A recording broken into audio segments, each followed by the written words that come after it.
let's go from talking about the games to talking about tanking, because the Athletics, Mike Vorkunov, had a great article up the other day wondering about, can the NBA fix its big tanking problem here? Even is this a problem? Maybe we could even debate. He wrote, "Nothing can match the chaotic energy of the NBA's great tank. The race to the bottom is as good as ever. 7 teams jostling with one another for positioning in the lottery." And yeah, if you fire up Tankathon, we got some bad teams right now, and they're getting creative even how they're losing these games, especially in the Raptors case. It's, hey, start all the guys. League ain't looking in your direction, and then just sit them early in the fourth quarter and maybe try and throw away the game. But within that article, Vorkunov had 5 ideas to potentially fix tanking. I wanted to throw them at you guys, throw them at everyone here on YouTube and the podcast listeners, and talk about them. So I'll give you each of Mike Vorkunov's ideas, and we can break them down. And you've heard a lot of these before. But the first one, extend the lottery drawing to determine the top 8 picks. So the NBA could let the lottery drawing determine the top 8 picks in the draft instead of just the top 4. So basically flatten the odds even further than the NBA has taken measures to do over whatever it was, the last 10 years or so. Right now, the 3 worst teams each own a 14% chance of the number 1 pick. What if the top 4 teams each had a 10% chance, and the teams outside the top 8 had their odds increased as well? So that's the idea here. Just like flatten it more, and maybe there's less really leaning into being bad, because it's not much of an incentive once you're just one of the bad teams. Your thoughts? Top 8 seemed too punitive to me. Okay. Where if you have the worst record in the league, you could drop to the 9th pick. Yeah. That's how you get stuck being the worst team in the league year after year after year. Like, it was a bummer for the Pistons to keep finishing with the worst record, but at least they were picking 5th. Mm-hmm. They got Asar Thompson. They got Jaden Ivey. These are both good players. Obviously, Ivey's hurt. Thompson was to start the season, but those are good guys. The 9th pick, you might not even get an all-star. Right. So that's your biggest concern. The really bad teams could drop very far in the lottery. Because there's always going to be bad teams. Yeah. Mm-hmm. Yeah, I totally agree. If you want to be bad, you'll still drop to the bottom 8. You'll be bad enough to get to those bottom 8. So I think when we get further into this article that Vorkunov wrote, the extension of those percentages, whether we just level it out completely flat between 1 and 30, I mean, that makes a little more sense, but that's spooky. Yeah, that's a little scary. We're getting back into the Shaquille O'Neal era where anybody gets the number 1 pick. And it could literally be handed out to the Boston frickin' Celtics, which is a little too scary. Okay, well, that's why he started with that one first, Yep. I think. Yep. That's just how you write an article right there. All right, second idea here to fix tanking. Get rid of the weighted lottery altogether. So every non-playoff team would have the same odds. A 1 in 14 chance. That's a 7.1% chance at the top pick. That's the idea here. If you are not in the playoffs, you're in the lottery, and you got all the same chance. Now, the downside, he writes, is that it may keep losing teams in a position where they can't draw on the top of the draft talent to get them out of this cycle of being bad. Sure, but then people push back and go, well, a lot of these teams are there every year after it is as it is. So it's like they're just bad at running an organization and bad at maybe drafting talent or evaluating talent and then growing talent. So stop rewarding them, so to speak, with these higher picks, and maybe that's just better for these teams that are had a bad year, maybe because of injury, maybe not, that they might get a chance at the number 1 pick. Your thoughts on getting rid of the weighted lottery altogether? I think it's awesome for TV to watch a lottery where literally any team could win. Bad for ping pong ball manufacturers because you would only need 1 for each team. Right. So that's a problem. My biggest issue, though, is that this would encourage tanking from teams higher up in the standings. We're talking about the Sacramento Kings. Should they tank to keep the 12th pick just so they'll have a pick? Right. It wouldn't even be a question if this were the case and lottery odds were flat. Why would you want to go into the play-in and either play against the Rockets, or you might have to play the Thunder? You're going to play a 65-win team in the first round or have a chance at drafting Cooper Flagg. Not even a choice. So that, to me, is the problem, is that the teams that are right on the edge of the playoffs, they would have no incentive to try and make the playoffs. That's interesting. Zach Harper disagrees with you wholeheartedly because he thinks that would not be a problem because, to quote him here, to convince ownership groups that they should bail out of potential playoff revenue from a 7.1% chance of hitting the top pick doesn't sound like the smartest business decision. So that's Harper's reasoning. He's like, yeah, he hears you, but like more times than not, they're going to be like, no, get into the playoffs. And like we make tons of money with those gates. And that's better than a 7% chance at a number one pick, 7.1% chance. That's what he thinks, but I hear you as well, TK. Where do you fall on that? Do you think this would be an issue, or do you like it? I think it, like we've sort of been implying here, a lot of it comes down to the GMs in the front office, whether or not they can make a good draft pick. Yeah. You know, and that's what it all boils down to. NBA teams and organizations realized, top 2, top 3 picks could be extremely great, but then what it comes down to is you're going to make a nice pick at 8, 9, 10, 11, 12, so it goes hand in hand. Yeah, I mean, like all of the Hall of Famers are not number picks 1, 2, and 3. Yeah. Yeah. Oh, absolutely. So, Zach's wrong. We just saw this happen with the Mavericks. They tanked just to keep a top 10 pick. Mm-hmm. And they had the chance. Can we go for the play-in tournament, or do we try and get the 10th pick? And that's for the 10th pick. Mm-hmm. So I think obviously Zach is wrong. No offense to this guy. Yeah, I mean, and they paid his whole thing is owners do love money, which he's right about that. Yeah, but you know what's going to make you more money? Having Cooper Flagg next season. Yeah. 7% chance at it? Yeah, that's the thing, percentages wise. And then the Mavs were fined. They may like money, but they were fined because they tanked games, if I'm not incorrect. And went to the finals with Derek Lively. They get 2 games. Like, you're telling me it's worth it for the Sacramento Kings to have 2 home playoff games versus 41 home playoff games with a star the next season? Yeah, and the play-in tournament definitely changes the equation of all this too. If this was like the old ways, the 7th and 8th seeds are just the 7th and 8th seeds, and they're getting 2 playoff games, yeah, okay, maybe that's it. But you're right. You know, you're the 9th and 10th seeds. Like, you may not even have a home game when it's all said and done. You very likely won't unless you get in, like fight your way into the actual playoffs. Okay. Next one here. Idea number 3. The lottery odds are based off multiple years of records, not just the last one. This is what the WNBA does. So teams in the lottery have their odds based on their record over a 2-season span rather than just the immediate season. That changes the stakes of deciding whether to tank for a year, especially if you just made the playoffs the year before or you weren't flat out awful.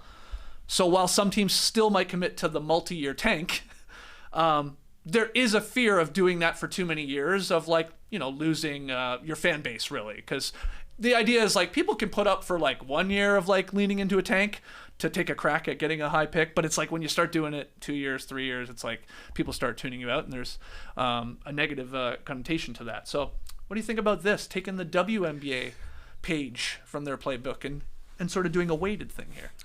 I was intrigued at first, but NBA front offices will be smart enough eventually to just start punting multiple seasons. I mean, we basically see it with the Utah Jazz right now. They're terrible year after year after year with the idea that we can get a number 1 pick. So I think you'll see. I totally get it's difficult for a fan base to see a team saying we are going to be bad in the following year. Oh, we got to renew season seats. This team is bad. They're going to be bad again. I mean, yes, over and over and over again to see a team be bad, it's painful. That being said, I think fan base or organizations will start doing it. I think that's the scenario. This one was just a little convoluted to me. I don't understand how you get the best odds for the number 1 pick. Are you the worst team in the league for 2 straight seasons? And then you get... Your cumulative record. Oh, well, in that case, people aren't going to be changing anything. Like, you can deal with 2 to 3 years of being the worst team. Everybody does it. Like, how long did the Sixers tank for? The Thunder went back-to-back seasons tanking and shutting Shai Gilgeous-Alexander down at the end of the season.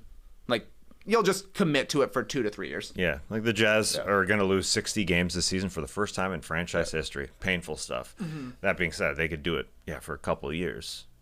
Yeah, is it even more painful, frankly? Well, because it's more bad years than you'd anticipate. How about this little tweak, which Vorkunov recommended? You could tweak the rules to let teams into the lottery regardless of whether they make the playoffs, which could create positive incentives for franchises like the Detroit Pistons, who turned it around this season, but they're still tied for the 7th worst cumulative record since the start of last season, right? So if we were taking the WNBA thing, they don't take the play. Like if you're in the playoffs, like you're out of the running, like you're not getting a high draft lottery pick. But he's saying maybe you tweak it, and it's like you're actually incentivizing those teams that like turn it around. Maybe had a bad injury luck the one year, or maybe just like got good with a new coach and finally some life of that team. I won't mind that tweak, but you guys overall think teams would just lean into, instead of a 1-year tank job, it'd be a multi-year tank job. Well, aren't most tank jobs multi-year tank jobs at this point?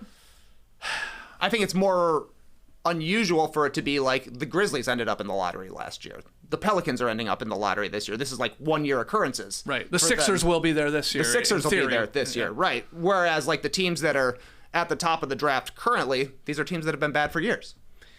So wouldn't that continue to be the case? Yeah, and they continue to be bad for years until they get a great pick. And then their team turns around. I guess. Yeah. I mean, it's a tougher pill to swallow for your fan base and all that. Yeah. Like over 3, 4, 5 years. But yeah, if you're in that, unfortunately, if you're a bad team, you're a bad team, and you also suck at drafting, you're going to continue to be a bad team. That's the whole part of this. Like, we are really talking about teams like the Jazz, who 2 years prior were good. They were actually decent, and then traded away everyone to get into this whole scenario where like you're actually tanking. And you know, the Raptors getting crafty here. We've seen the Nets trade away guys. It's like yeah, there are bad teams, and that's one thing, but then there are teams that are like, oh, we want to be bad because we're incentivized to be bad to help our chances at the odds to get obviously a franchise changing player. But in this case, like the longer you're bad, the better your odds get, right? Well, it's just 2 seasons. Just the 2. Yeah. It's over 2. Like if you were bad 3 years ago, that has nothing to do with the calculation. It's only a 2-year span. But say you get the 5th pick in that draft, the next year you're like, well, we didn't get the number 1 pick. We better be bad again. Well, I mean, that's basically what the Pistons have been. You know, and from 1920, they won 20 games. The next season, 20. The next season, 23. Next season, 17. Next season, 14. When they keep getting, even though they're that bad, they keep getting the number 5 pick over and over again. Well, they got the number 1 pick too. Yeah, and they were trying to win. The Pistons were trying to win games last year. Last year, yeah. When they were had 14 wins. I mean, they came in trying to win. They unfortunately had a coach that didn't. 5 straight games. They had 5 straight bad seasons. Yeah. All right, idea number 4 then. The 2 worst teams get the number 4 and number 5 picks. Okay, hear me out here. It sounds crazy at first. Okay, the 2 worst teams. Who are they right now? The Jazz and the Wizards. So they would just get, obviously, where they would end. Maybe you'd have to do a tiebreaker or flip a coin, but they would get the number 4th pick and the number 5th pick. And here's why. If the goal is to create incentives for teams to not be horrible and to try and win games in March, in April, then ensuring that the worst teams don't get the best lottery odds is one way to do it. So if this were in place right now, the Wizards and Jazz would be actually desperate to try and win more games right now to avoid getting stuck with one of those worst records to get out of the 4th and 5th if they want to get better odds to win the higher pick. So they would be trying to catch up to the Charlotte Hornets, I believe, right now, who won last night. I think they have 19 wins now. What do we think about this one? It's sort of fascinating because it flips it on its head.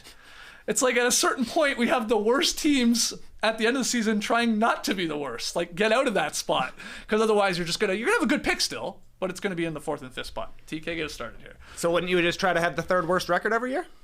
Yeah. Is that any better? The Hornets have 19 wins to 16. I think it would solve tanking for like the last week of the season. Yeah, that's what I think this does. But isn't that fine?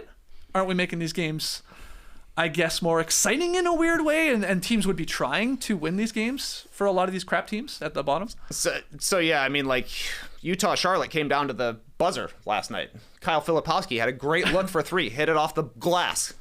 Keontae George rebound underneath the rim, missed the layup. They were trying to win, but they just couldn't win. They're just bad. So I don't know. Were you watching Charlotte-Utah? Would you have been watching if it mattered for who's getting the 4th and 5th versus the 1st pick?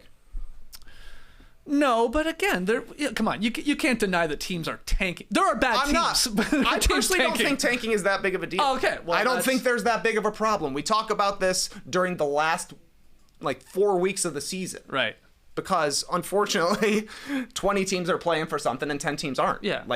Until every team makes the playoffs, there's no way around it. This is more of a basketball problem than it is an NBA specific problem because one player changes things so much for a franchise. You got to get the one player.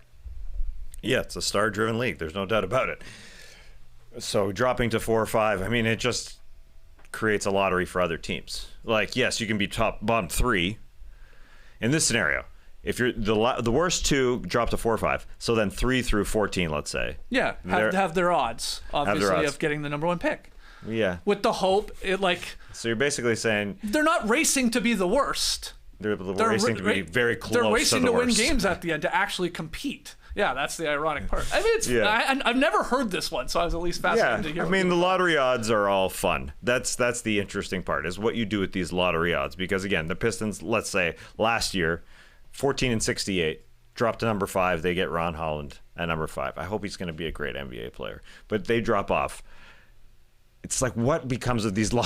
It's all just about ping pong balls, because teams want to get the number 1. So I think the only other possibility, I think the interesting thing from Vorkunov is changing the lottery odds, extending the lottery odds to determine the top 8 picks, as that first idea was, extend the lottery drawing to determine the top 8 picks, or go a little deeper, go to the 14, where everybody sort of has the exact same flat number. Yeah, right. Yeah, because then you're not incentivized to race to the bottom and have more losses. Yeah, that's what we're getting. You miss the playoffs, you got the equal amount as the other 13 teams. I think that's fun. Like Trey said, then we might have teams actually trying to purposely avoid the playoffs.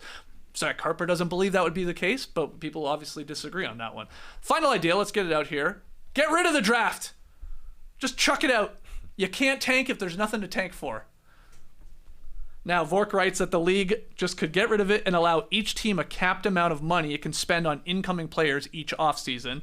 That would put agency back into the hands of the players and allow teams to define their rookie classes however they want. So we would basically get almost like a rookie free agency here, if you want to call it that, and where everybody and how you manage your money and all that, and even the players dictating almost where they would want to go. And I think there's a lot of pros to that, and I think there could be a lot of cons to that. But what do you think of just abolishing the draft altogether, Tasmel? I think something that would be comparable to this would be shortening the NBA season to solve it all. So you don't have getting away from tanking would be a result of just having fewer games to play, because you just can't bomb as many games. You have to actually play harder. I think that's a different way of doing this. So you think if we lopped off at least a month of the regular season, that it diminishes all this? I think it diminishes the buzz about it and the talk about it. Yeah, I do. Yeah. I still think there's teams that are going to get crafty at being bad and be incentivized to get the number 1 pick. Yeah, a 60-game season is way different, I think. Okay. Well, we keep dreaming and keep saying it. It's never happening, so I don't know why we keep doing it to ourselves. What do you think of getting rid of the draft? I think it's great for workers' rights. So I don't think it's very good for small markets. Yeah. Because even if there is a cap on how much teams can offer money-wise, there is money to be made off the court, and you're making more money in a place like New York or LA or like Cooper Flagg. You think he would maybe want to sign with the Celtics? Right? I don't know. I think it becomes the NIL era in college. We got 4 number 1 seeds in the Final Four. And they're saying the mid-majors can't compete anymore because their best players get poached by the big teams. They don't have the continuity. I think that's exactly what would happen in the NBA as well. Yeah, Vork wrote, quote, "It could force teams to be more competitive, not just because there's no need to tank anymore, but because it would want to present itself as a strong landing spot in recruiting incoming players." This sort of goes to what you're saying about maybe it becomes the NIL. There's a reason top high school recruits don't want to go to losing programs. Would that be so different in the NBA if this entire rookie class gets to pick or want to pick where they go? And they're like, I don't want to go play for the Hornets, What have they done over, the last decade? There would be that. Maybe, I guess you could argue that's a good thing. Maybe not. Anyway, fun ideas from Vorkunov. Are there any other ones you like or anything else from this article you want to touch on? Nut dust rules. All right. I think are the way to do it, actually. All non-playoff teams after the All-Star break, whoever has the most wins get the best odds.